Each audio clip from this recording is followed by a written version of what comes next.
Uwiteka ndi imbere kandi uri kuko Kristo ari imbere nzanesha nkuko nawe yanesheje. Ariko ugira ubwoba nutarahishurirwa Kristo. Nuko w'Imana aje kunyongorera iki kintu arambwira ngo ndakivuga uko nakibonye. Ntago twanga kuvugwa yuko twaje muri gereza. Iyo wageze kuri urwego na gereza ubu yiteguye. Iyo wageze kuri urwego ubusabwa kwambara imbaraga zindi, ariko nizeye ko nzambaye. Haleluya! Nambaye Kristo. Yesu we uzaza nduzatinda papa, ndi kukumva iyo uvuze ndabyumva nyiribihe. Ugenga ibihe aje kunyongorera, aranyongorera arambwira ngo hari abantu bagwaye ingwara abaganga barazinaniwe. Cya kabiri nyiribihe aje kunyongorera arambwira ngo ugenga ibihe akagenga amasaha.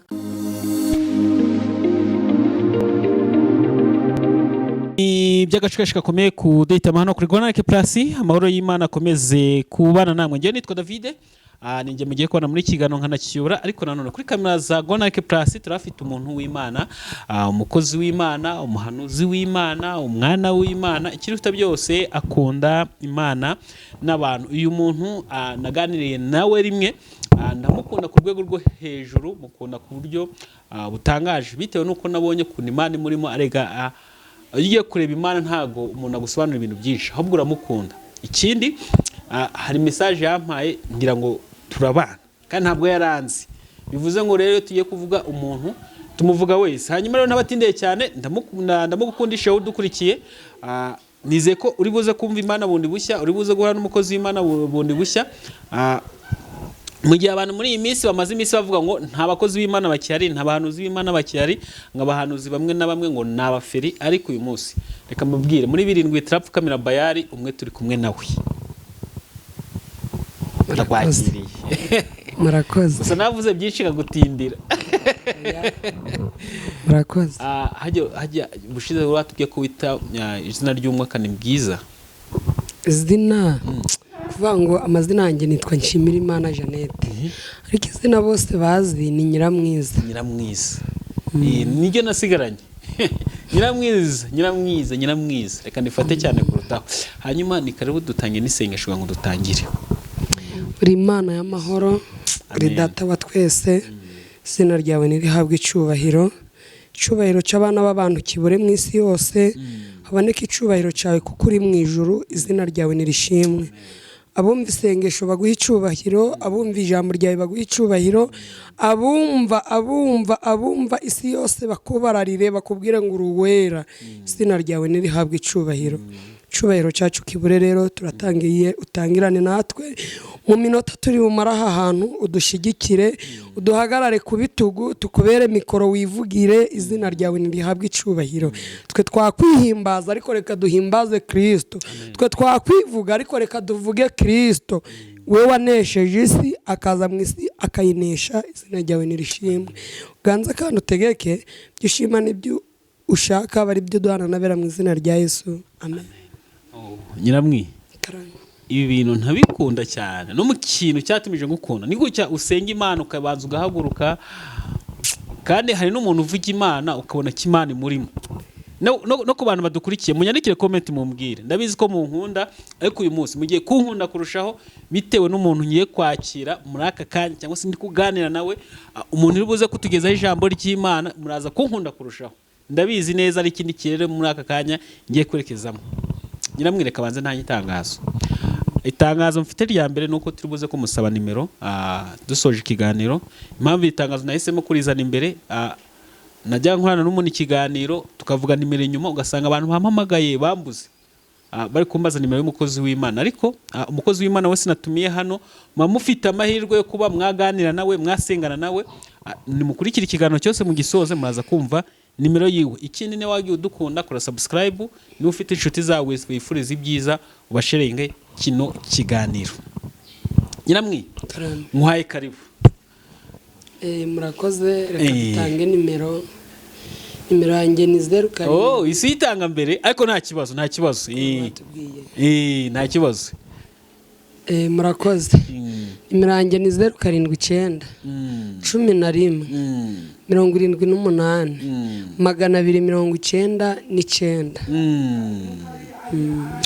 Nta kibazo, reka tuyitange mbere, nubwo navuze ngo tuzaza kubivuga nyuma, ariko reka tuyitangize mbere nta kibazo. Wenda hari bino bintu ntago bimenyereye cyane. Hanyuma Imana irakurinze? Imana irandinze. Mubigenza gute? Kubera ki abahanuzi benshi baba bafite ijwi rimeze gutyo? Nuko mwasingiye abantu benshi? Nukuvuga ngo mpamvu ijwi ry'abahanuzi rigororoka. Ubwo no kugororoka cyangwa ripfa? Irenge riragororoka. Oya rirapfa. Kuko urumva ribazamo akantu k'agasarari. Nukuvuga ngo akanwa kavugiraga Bayali kavugira Imana. Akanwa kashiraga hejuru mu bigirwamana kavugira Imana. Nkanya ntarakizwa ntago nakoraga ibyiza, ariko ubu nkora ibyiza bishimwa n'Imana. Ni nayo nayibwira n'Uwiteka rero, ryapfa ritapfa nuko riri gupfa mu murimo wawe, uzanagenda rigorora. Impamvu kano kantu manze kukanota cyangwa nkakabwira abantu badukurikiye babyumve neza. Abahanuzi benshi baba bafite ijwi rijya gusarara ukuntu ukwako. Burya ntago ari kaba yatangiye avuga, nawe tumubaje ntago ari ko yatangiye avuga akiri mutoya. Hanyuma Nyiramwi, iyi mijugujugu yitwara muti imijugujugu y'abahanuzi, ngaho nturi umukozi w'Imana, ngaho hanura umuntu ukamubwira ati bino bintu bizaba, akakubwira ati sikwe kuri kubimpanura kandi mbona nawe ubikeneye. Iyi mijugujugu igira ku bahanuzi b'Imana byitwara muti? Murakoze. Kuvuga ngo imijugujugu, Yesu niwe wabivuze neza, aravuga ngo ab'isi nibabanga muzamenye ko babanjije kunyanga. Shatse kuvuga ngo nanjye nibanyanga nzamenya ko ndi mu nkweto ya Yesu yagendeyemo. Ikindi cya kabiri, nibanyanga nzamenya ko ab'isi bo bareba imbere hanje hazaza, bakabona ntari umwe muri bo, bakavuga ati rero nta kindi twamushoboza, tumugwanya veyo nambase kimwe, tumugwanye tube nkawe. Ariko imbaraga za Yesu zikagira gute? Zikankurura zikanyamba. Ni kwa kuri twagatwivire kwishe tukanyura ku mapata tukajugunya imijugujugu. Igiti kirimo imbuto gihoramo imijugujugu. Igiti kirimo imbuto ukigezeho aca urubuto rweze n'uruteze, kuko kirimo imbuto. Hari ukubita igiti kikajomba igiti kigapfumura kigakomeretsa igiti. Hari igihe wagiramo kumva wivovota Imana? Kuvuga ngo icyo gihe kiraza, aribwo n'umudayimoni akubwira ngo mbese uri kubona uzambuka, uri kubona uzagera imbere, uri kubona uzanesha hariya. Noneho umudayimoni akongera akagaruka akavuga ngo reba aho uvuka. Aho uvuka ni induri uciriritse uzakugeza iriya. Ariko mbese amajwi gaza kugukurura, watekereza ko Kristo yavukiye mu bakene, kandi watekereza ibyo yakoze ko ari iby'ubutware, ukavuga uti nzagerayo kubera Kristo. Aho ngaho mbese Satani akaza kwereka ibiguca intege gusa. Ikwereke akubone Satani ikintu kizayakwereka. Nanjye hari ibintu mvuga nkumva nanjye rwose nangiye kuvuga ati Satani nta kintu kizayakwereka, ko n'ubundi hari umwe watwigisha atubwira ati buriya Satani umuntu asanzwe afite ntago ngo wamurwanya. Ntago buriya ngo umuntu Satani asanzwe azi ko ari uwe, ntago amurwanya, ahubwo ngo umuntu kugerwaho n'ibigeragezo ngo bimnamwereka ko ari mu murongo neza n'Imana. Ari mu murongo neza n'Imana. Impamvu bankubaje nk'icyo kibazo, hari nk'umuntu tuba dukurikiye gutya akaba yaravuganye n'Imana ibintu byinshi bigiye bitandukanye, sibyo? Ariko yareba inyuma akabona nta kintu yasizeyo, yareba imbere agasanga nta kintu asanzeyo, yareba ibintu bimukikije ku ruhande ni ibimurwanya gusa, yarangiza akavuga ati noneho Mana nta buzima gisiganye, ubuzima bwanjye bwageze ute? Bwararangiye. Akajya kwivovotera Imana. Nkahita nkubaza nk'icyo kibazo nkavuga ati ese buriya umuntu uri muri iyo situation cyangwa se uri muri ubwo buryo wagomba kwitwara uti? Kuvuga ngo ijambo ry'Imana niryo ritubwira ngo bene uwo mudayimoni nta kindi kimutsinda, nta kindi kimunesha keretse gusenga no kwiyiriza ubusa. Uwo nguwo ugeragezwa gutyo, nangwa nguwo uhura n'ibimugwanya gutyo, namushishikariza gusenga no kwiyiriza ubusa. Iyo wiyirije ubusa hari abadayimoni bapfa, abadayimoni b'amajwi barapfa, abadayimoni ba karande aho ukomoka bakwereka ngo nkagurya reba iwanyu ko ari mu cyaro uzagera mu mugi ko mu mugi nta mwene nyoko uriyo mu mugi ko nta musaza wawe mu mugi ko nta so nta nyoko bizagenda ute ariko iryo jwi iyo uri kumiriye uri kumiza isengesho ryajwi riricara warangiza ukambuka mbese Imana igenda igukoresha iby'imirimo hari n'ukuntu bivuga njye nkahita mbifiringa nyine nkabona ukuntu uba ufite Imana icyizere n'abantu badukurikiye baze kumbwira muri comment uyu muntu muramubona gute mumbwire nyaboneka kuko ndashaka kumva comment zanyu ndashaka kuzumva neza hanyuma sinzi nkanjye njyewe David ntago ndi umuhanuzi pe sindi umuhanuzi ariko nanone bamwe ari igihe iyo mbivuze kino kintu mansobanura ati ku rwego rwawe uriho uri umuhanuzi ku rwego rwawe uriho uri umuhanuzi icyo kintu nanjye nagikurikiranye nsanga abantu bose ntago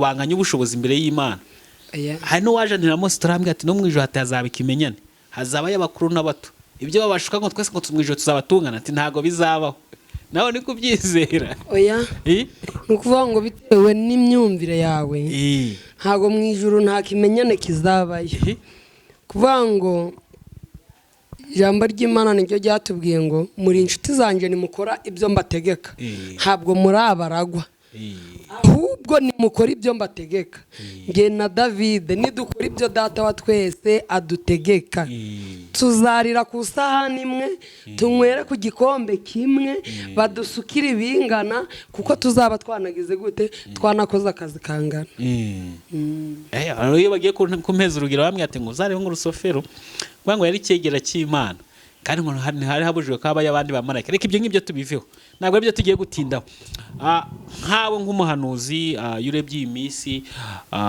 ujya ugira ubwoba bw'iminsi nk'umuntu Imana icishamo ikamubwira ibintu bikomeye ikamuhereza mesaje z'abantu rimwe na rimwe ishobora no kugutuma ku rwego kandi yagutumye ntiwabyanga Imana igukoresha mu buryo bwose wemeye kubigikoresha ujya ugira ubwoba bw'iminsi ubwoba bw'iminsi Imana ihishuriye umuntu uri bwumve iyi video wese yagira ubwoba bw'iminsi kuko uko umwaka ugenda utaha nanga uko umunsi ugenda uhita umunsi w'ejo twarangije ntabwo ari wowe uyu munsi ni nako n'iminsi iri imbere iruhije kurusha iyo dutambutse ubwo nawe bivuze ko ugira ubwoba bw'iminsi oya ubwoba bw'iminsi nge ntabwo mbugira kuko ndi imbere ya Kristo Uwiteka ndi imbere kandi kuko Kristo ari imbere nzanesha nk'uko nawe yanesheje ariko ugira ubwoba nutarahishurirwa Kristo ariwe dusangiza nanone n'uyu munsi kugira ngo ahishurirwe Kristo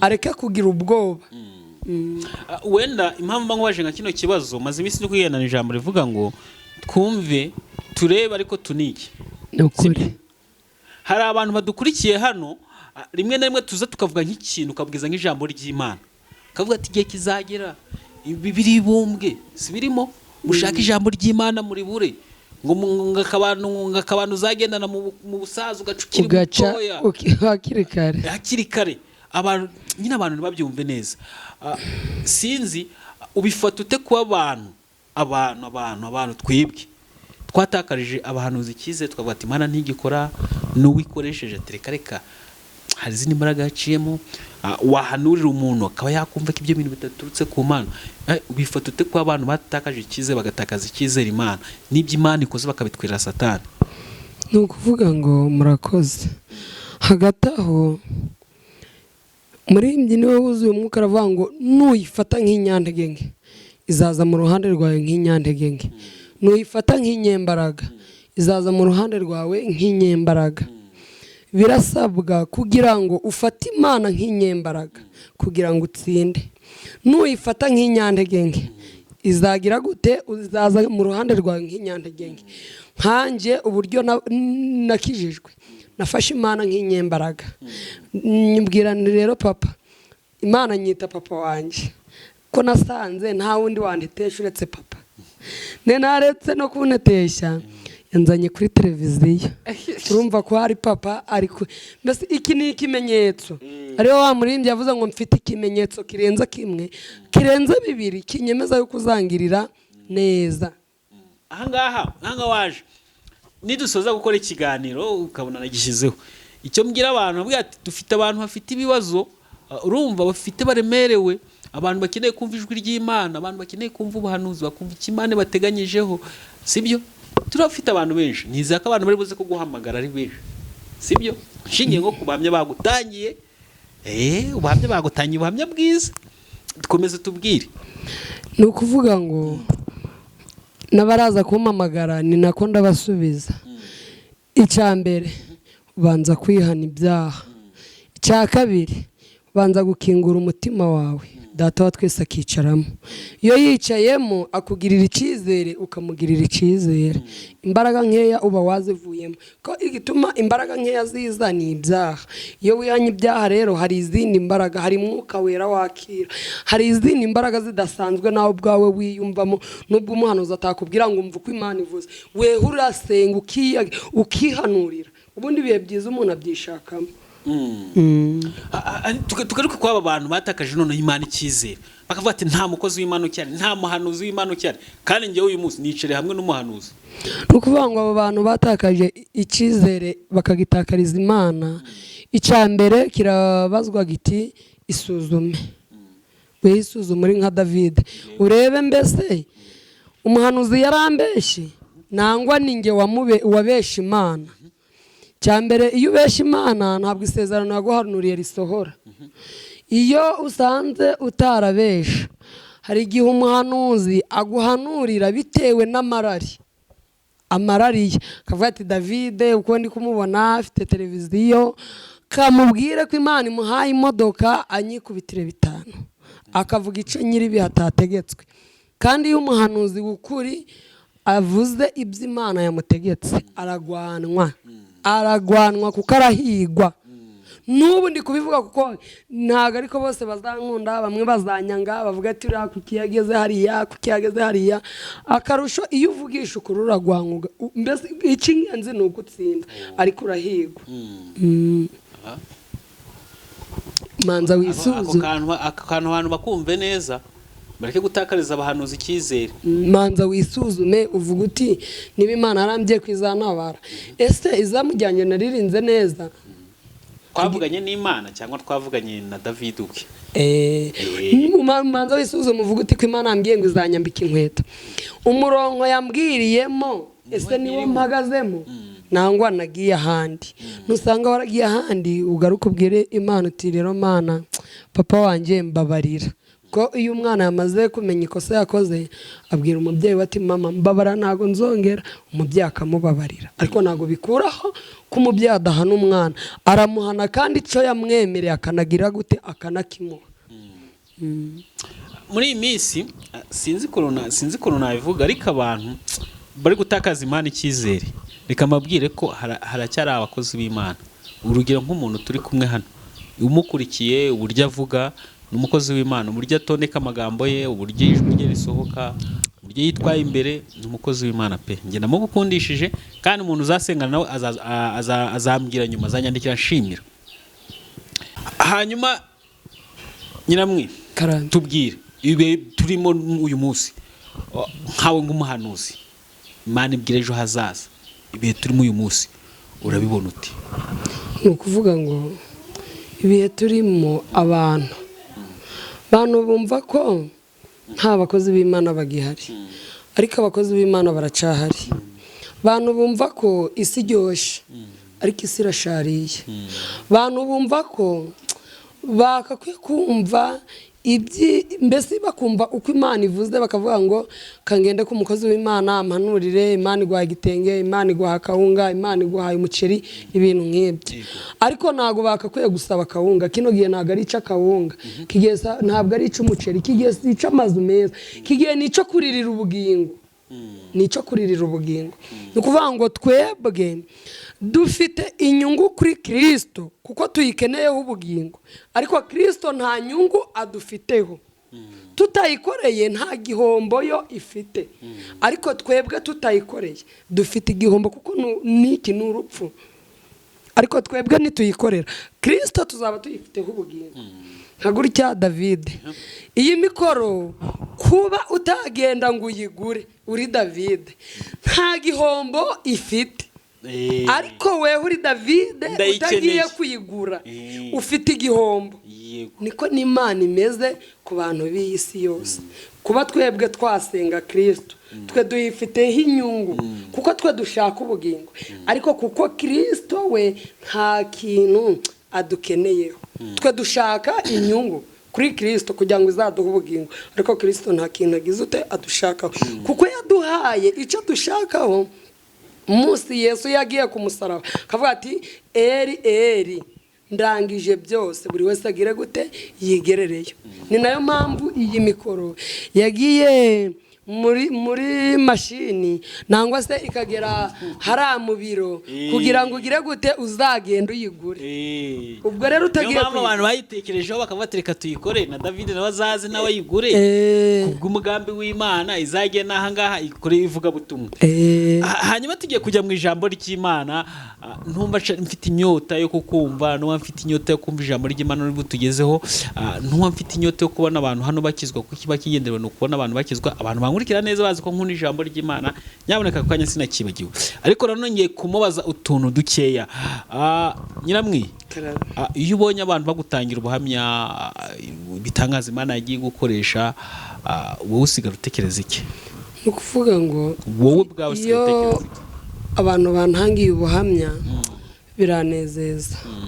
Karusho nanjye mbwira papa ni papa, warakoze kuko wandeze neza, warakoze kuko wandinze kubikirara, warakoze ndi mu byaha nta muntu nabonaga wantangira ubuhamya, ariko kuko nkunda Kristo uri muri nge ni nawe utera babandi kugira ngo bantangire iki ubuhamya.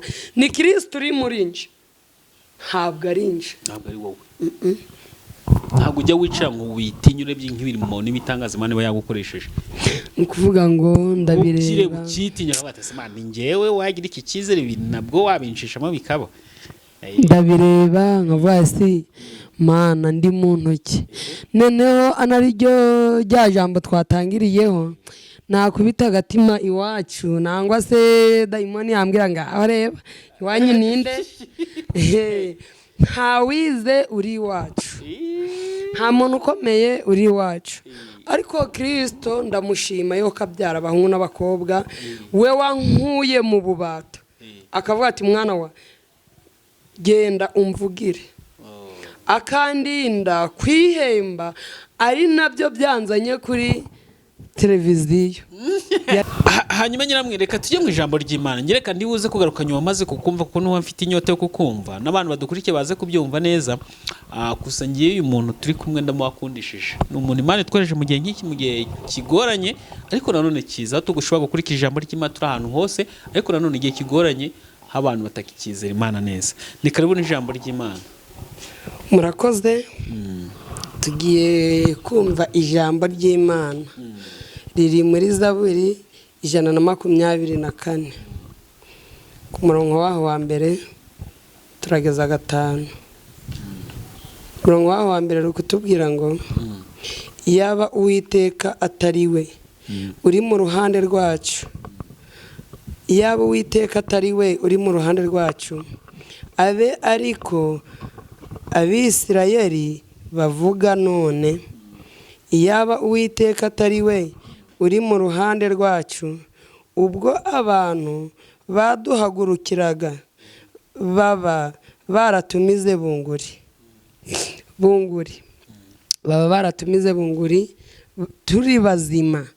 Ubwo umujinya wabo wacanwaga kuri twe, amazi aba yaraturengeye rwose, isuri iba yaradutembye ku bugingo bwacu, amazi yihindurije aba yaratembye ku bugingo bwacu.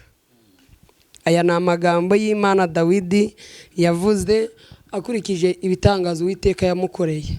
Nanjye aya magambo sahize ni nge Dawidi, nkurikije uburyo Imana ngiriye icyizere ikangirira ubuntu, papa na mama bari aho, navutse iwacu nta televiziyo tubona, wibaze ko ubundi kuyivugira ngo iyaba Uwiteka atari we wari uri mu ruhande rwacu, iyaba Uwiteka atari mu ruhande rwanjye ntabwo nari nkwiye kuvugira ahangaha ndi kuvugira. Iyaba Uwiteka atari we wankoresha iby'ubutwari n'iby'ubutwari nanjye ubwanjye sinabikora, ariko kuko Uwiteka ari mu ruhande rwanjye ntacyo nzaba. Nubwo baza bakaniyongera, niko Dawidi we yavuze, ntacyo bazamutwara kuko afite icyo yishingikirije. Nanjye rero nishingikirije Kristo, ngo iyaba Uwiteka atari we uri mu ruhande rwacu, abe ariko Abisirayeli bavuga, nanjye mu Bisirayeli ndimo. Ariryo rya jambo ryongeye kugaruka. Haleluya. Ngo abe ariko Abisirayeli bavuga, none iyaba Uwiteka atari we wari uri mu ruhande rwacu, ubwo abantu baduhagurukiraga. We uri Davide, hari ibyaguhagurukiye bishaka kukumira bunguri, hari ibyaguhagurukiye bigira ngo ureke kugira gute gukoresha nangwa se gukora ibyo urimo gukora, nangwa se ibihagurukira umuntu ni byinshi. Akarusha abakozi b'Imana duhagurukirwa na byinshi, duhagurukirwa n'amagambo, mbese umudayimoni w'amagambo aba mwinshi, aba muremure ku bakozi b'Imana. Haleluya. Ngo ariko iyaba Uwiteka Imana atari we uri mu ruhande rwacu, ababisha baba baratumize bunguri. Kabiri, iyaba Uwiteka Imana atari we uri mu ruhande rwacu, ubwo abantu baduhagurukiraga baba baratumize bunguri tukiri bazima. Wibaze handi neneho bamira umuntu ari muzima, bakumira wese, ntabwo bamanza bareka bakavuga ati Davide mu mujane muri gereza, Davide ntago tumwumva, Davide yigisha ibinyoma. Ibintu nk'ibyo baba bagira nyine ngo bakumire bunguri.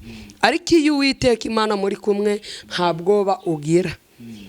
Gatatu, baba baratumize bunguri turi bazima, ubwo umujinya wabo wacanwaga kuri twe. Wibaza ko umujinya wabo wacanwaga kuri twe. Ni ukuvuga ngo umujinya ugereranwa n'abanyamahanga. Hari abanyamahanga babona video yawe bakavuga ngo uriya ni wa undi twari tuzi, uriya ni muntu ki, twebwe turi bantu ki. Noneho bakaja kukwigana, aricyo rya jambo bavuze ngo mbese kuki abantu bari kugirira Imana icizere gikeya. Iyo wiganye iteka ryose zarebe gutya ibirayi babipirase, ntabwo ibirayi bya mbere n'ibyabuno biryoha kimwe. Ibintu by'amafumbire menshi. Kimwe rero n'umukozi w'Imana wa pirase ukamwigana, ntabwo uryoherwa n'ijambo kimwe n'uwa mbere. Nabwira abanyumva ngo bareke kugira gupirata abakozi b'Imana, bareke no kugira gute no kubabwira. Ushobora kuvuga ngo Imana iragukijije, undi nawe agahita avuga ngo David agahita avuga ngo mwumva uko umukozi w'Imana yavuze ngo aradukijije, ngo Imana iradukijije, kandi yavuze ngo Imana iragukijije. Ikijije weho ivuze muri umwe, none wewe uyibwiriye mu bantu benshi. Ntabwo abantu bagize gute babyumva kimwe. Kane hari kutubwira ngo amazi aba yaraturengeye rwose, isuri iba yaradutembye ku bugingo bwacu. Bashaka kukumira amazi aba yarakurengeye.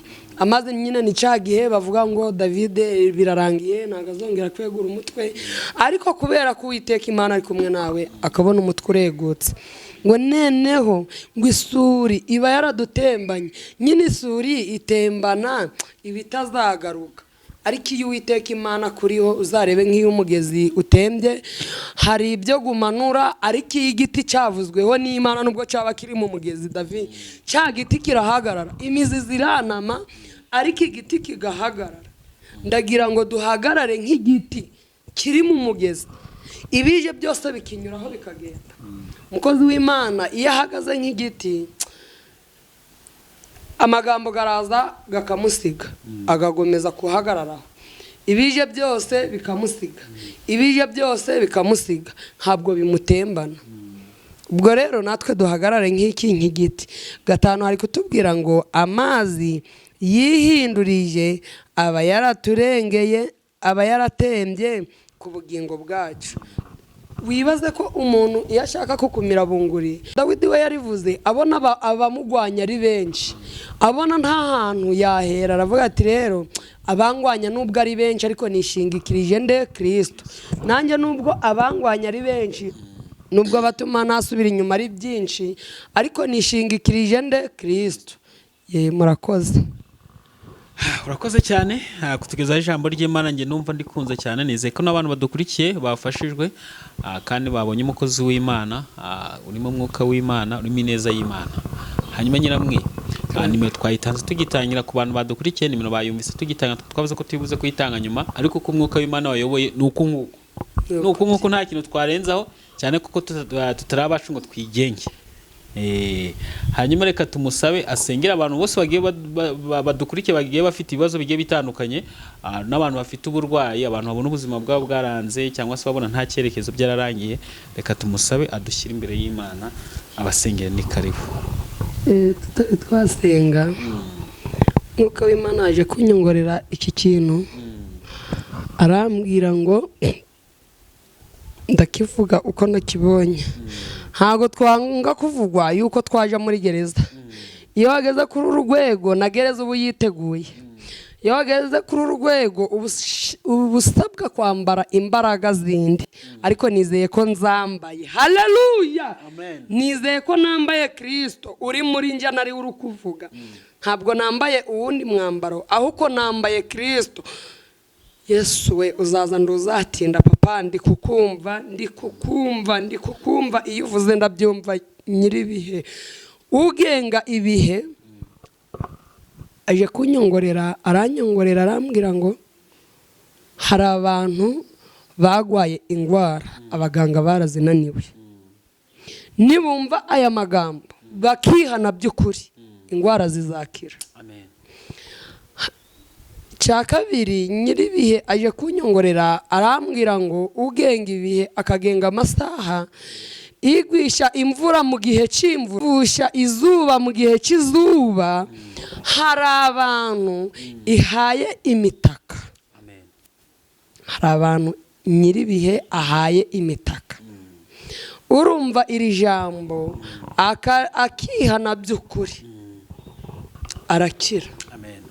Arakira. Namara gukira asabe arahabwa. Niko data twese ambwiye. Arambwiye ngo urumva ijambo akihana, amara kwihana narangiza asabe arahabwa.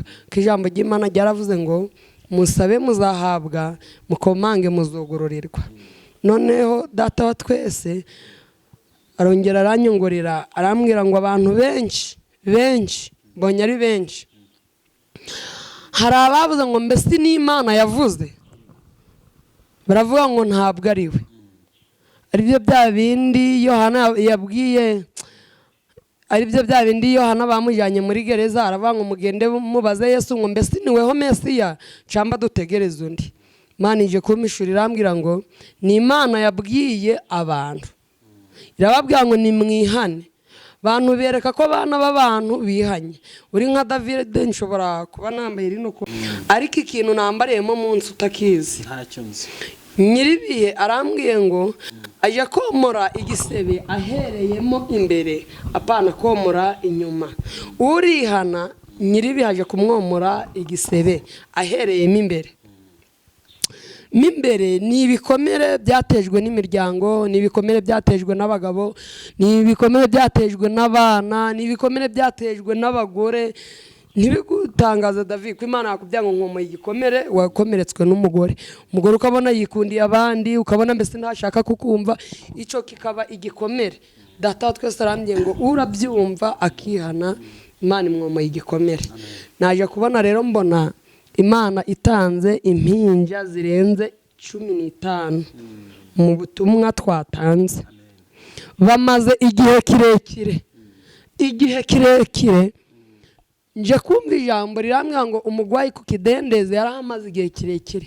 Aba babyeyi nabo bamaze igihe kirekire kwiki kidendeze, ariko data wa twese Nyiribihe ugenga ibihe arambwiye ngo hari amarira akuye ku maso yabo, atanze imbyaro, atanze abana, abahungu n'abakobwa, ageze mu nda yabo, akoze operasiyo. Yesu nyiribihe uzaza ntuzatinda. Hari imyanda, hari imitsi, hari amara, hari igifu, mbese akozemo operasiyo ibi bitandukanye. Data twese nje kubona mbona atanze abana, mbona bamwe baratwite, mbona abandi babyeyi baronkeje, mbona bari bagwaye ibibyimba ku mabere, mbona birakize, mbona bari bagwaye imigongo, mbona Uwiteka ari kujya agenda kanda. Mbonye muri iyi video mbonye harimo n'umaze igihe kirekire agwaye indwara y'umugongo, mbona nyiribihe aramuvuye, arakize. Yesu we, ndikukumva papa, nyiribihe Mana ndagushimye. Mbonye hari umuntu baroze kudashaka, mbonye hari umuntu, abantu bagera muri 7 baroze kudashaka, bagakoresha ubukwe. Suko David udafite ubushobozi ukaba ubufite, ku munota wa nyuma ukabona biranze. Imana irambye ngo ninkubwire ngo wa mukobwa we, wa musore we, wa mubyeyi we, wa mugabo we, Imana irambye ngo yongeye kurema igitangaza bushasha. Imana irambye ngo y'amazi nayangaya bushasha. Niko nyiribihe ari kumbwira. Harabo giye kujurumva amatelefone, David Imana igiye kugukubita amatelefone ujye wumva ngo cyagihe ya tariki bino nibi byarakoretse. Twari dufite abana bafunzwe, mbonye Imana iri gusohora no muri gereza. Twari dufite umuntu ufunzwe ariko twabonye neza y'Imana yarasohotse.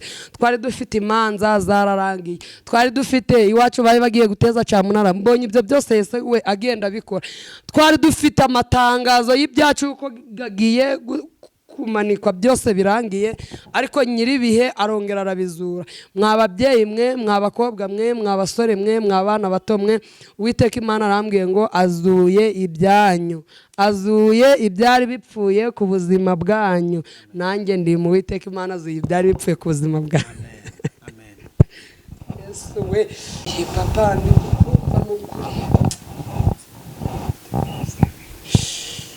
Yesu Kristo, Imana turengere, Imana tugirire neza.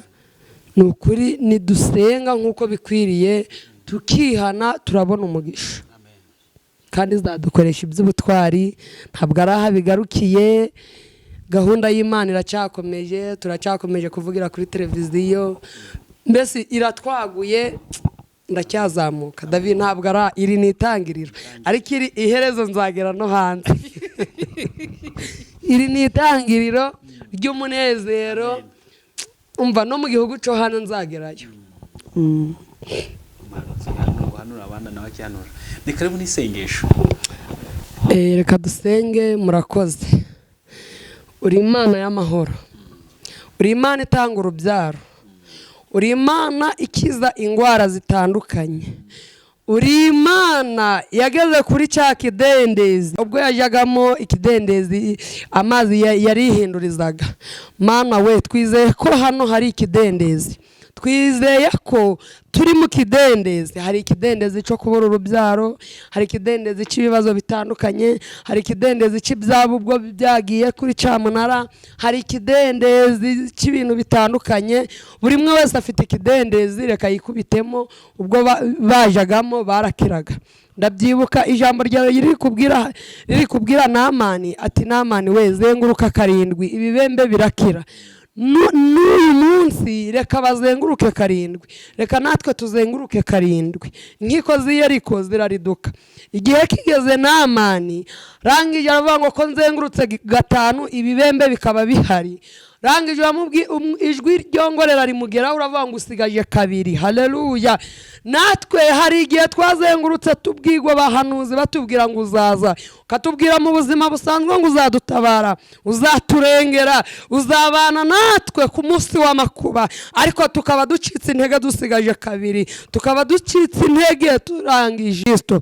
wabwiye Namani arongera arazenguruka, rangije kuzenguruka ibibembe birakira. Haleluya. Natwe rero birashoboka ko uyu munsi ariho ibibembe byacu byakize. Birashoboka ko wagera mu nda zacu ugatanga urubyaro. Birashoboka ko wagera mu mugongo ukitwa Imana. Birashoboka ko wagera ku bibyimba by'amabere ukitwa Imana.